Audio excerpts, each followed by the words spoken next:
So,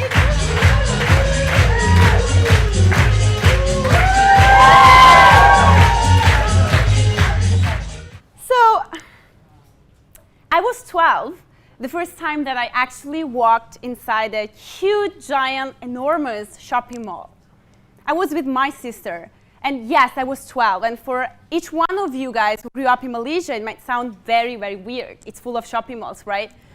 But I was born in a super-duper tiny village of 3,000 people in the middle of nowhere in the countryside of Italy. And we don't get to see many shopping malls, I can assure you. So I was on my first trip outside the village with my mom and my sister, and I remember having only one thought. I was walking in shock inside the shopping mall, looking at all these things to buy. And the only thought was that I wanted everything. And it didn't take long to realize that it wasn't only about clothes. I'm a woman, yes, but I realized I really wanted more ideas. I wanted more friends. I wanted to make more impact in the world. I wanted to have more money and more freedom and so on and so forth. And it didn't take long to realize that I and my sister were not the only one feeling so restless. Think about the last conversation you might have had with any of your friends. Most likely you might have ended up talking about what do you want next? What are you planning to get next? Today's society has just trained us on thinking that we need to get as many things as possible, as fast as possible, right? It's like a hamster in the wheel. What today's society didn't teach us, though, or forgot to teach us, is how to get there, how to get to all these things, no matter what they are, in a way where we can also enjoy them, in a way that give us also the bandwidth and the time and the opportunity to enjoy them. A hamster in the wheel keeps running and running to go somewhere, but it's not going anywhere. And that's the same feeling that we have most of the times. We're trying to get more and more and more, and then we forget about what we just got, and we try and move on and get even more and more and more, and we keep going and keep going, right? Which led me to share with you what I like to call the 3 key secrets to get all you want. So these at least are the 3 key secrets that work for me, and I'm pretty confident that they're going to help you as well.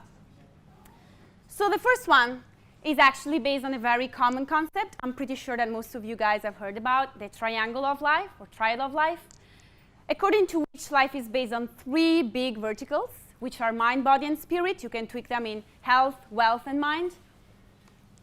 What you guys, or most of you guys, might not know, though, is that to develop this triangle of life, to live it fully, which means to have a fulfilled and happy life, the triangle needs to be equilateral, meaning all these 3 verticals need to be perfectly developed, same length.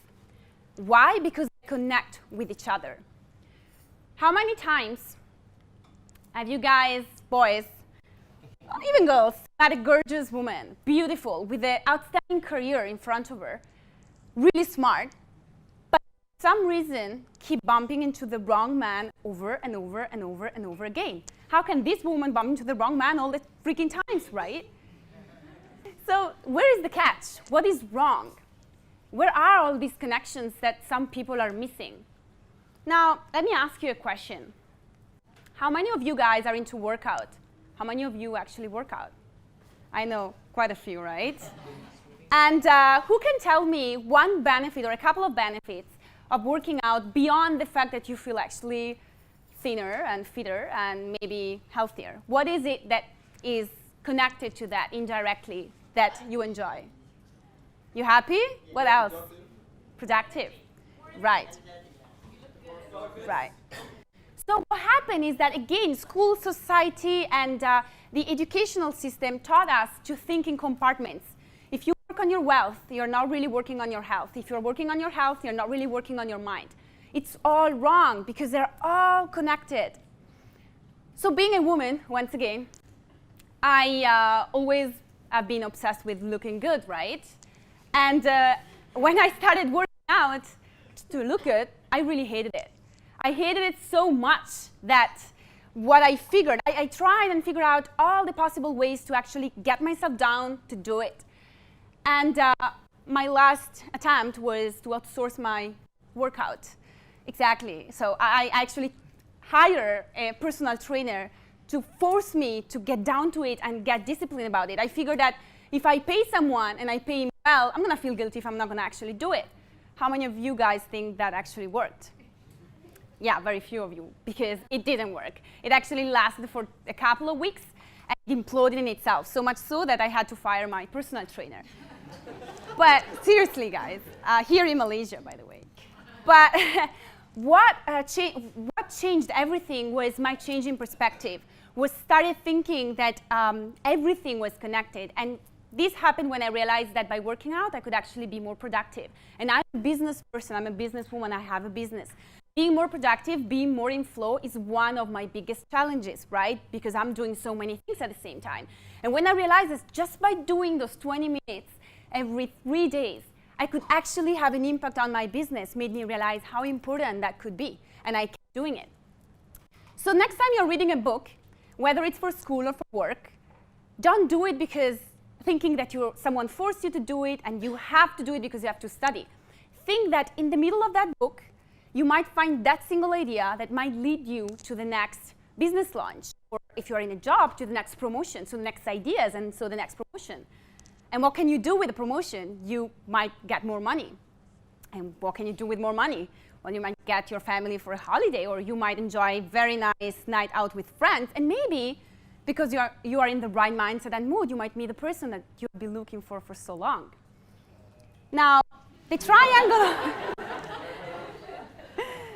Well, that's right. If you're not in the right mindset, you will keep bumping to the wrong person all over again. So see the connections. They have to be perfectly developed.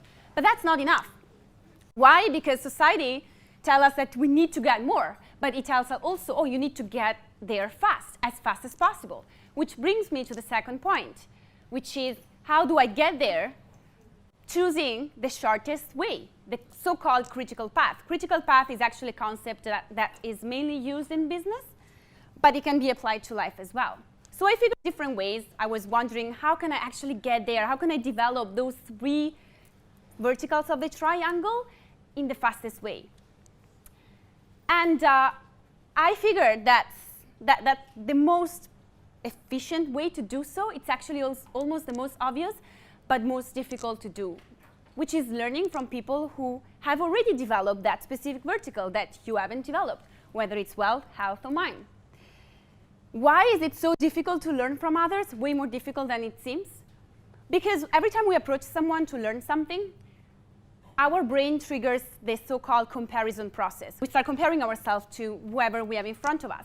And there are 2 kinds of comparisons that you really want to avoid with all your forces, and which will always come in your way. One is actually represented by the image on the right.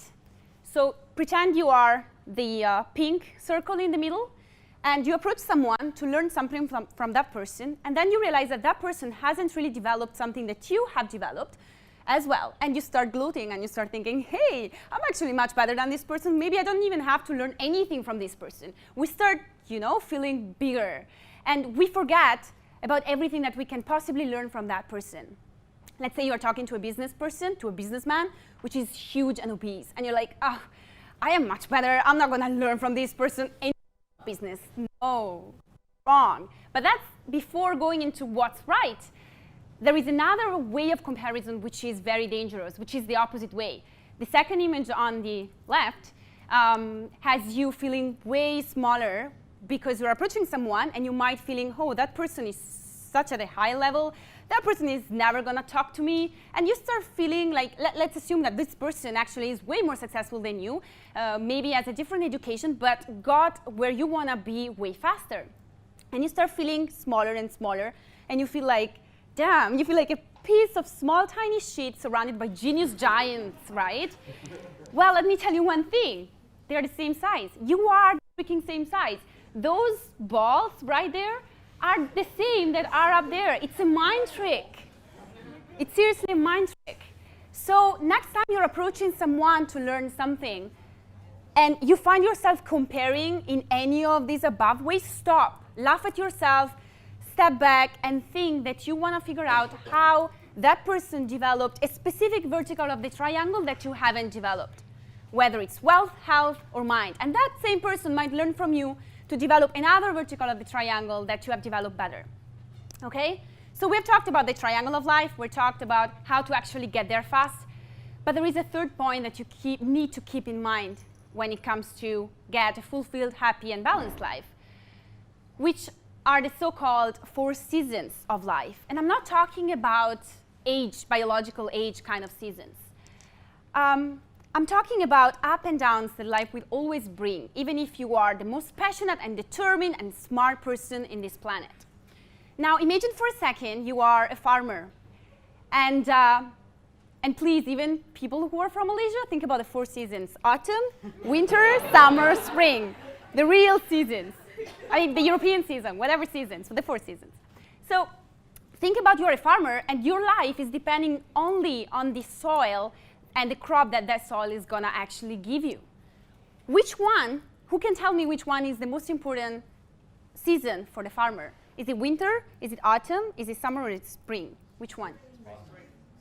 How many spring? It's not spring. It's not autumn.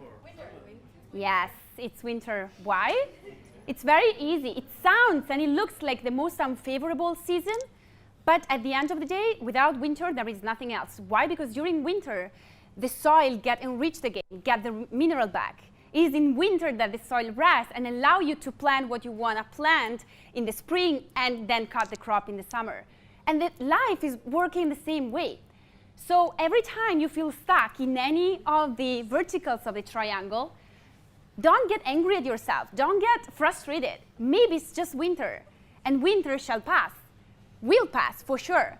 All you have to think about is how can you rest and zoom out and think, okay, what can I plan in order to do better as soon as spring starts? And what can I do in spring in order to actually cut the crop that I want to crop in summer?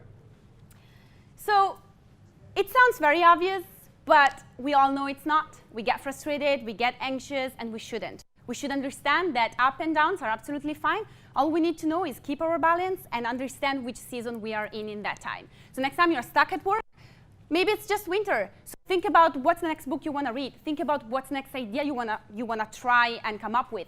Think about a business coach. That's a solution for winter because you rest, you just hear someone talking, and you get new ideas out of there. So it's pretty efficient. So after talking about these 3 major points, I'm going to leave you with one single note, which is very important to me and somehow summarizes everything that I just told you. So a lot of authors, a lot of books says this thing, that no matter what is our job, it doesn't matter who we are, what are we doing, what's our plan, what's our goal. The most important mission of us all is actually to be the best version of ourselves in everything we do. It doesn't matter how hard it is and when we will get there. As long as you give your best, you are trying to be the best version of yourself. Why is this so important? Because only when you are the best version of yourself, you can actually become an example for others. You can actually leave the triangle and show other people how to leave the same triangle in the same fast way. And at the same time, you can lead by example. So I'm going to leave you with an open question, which I hope it's going to make you think a little bit. Are you being the best version of yourself in all the verticals of the triangle? Thank you.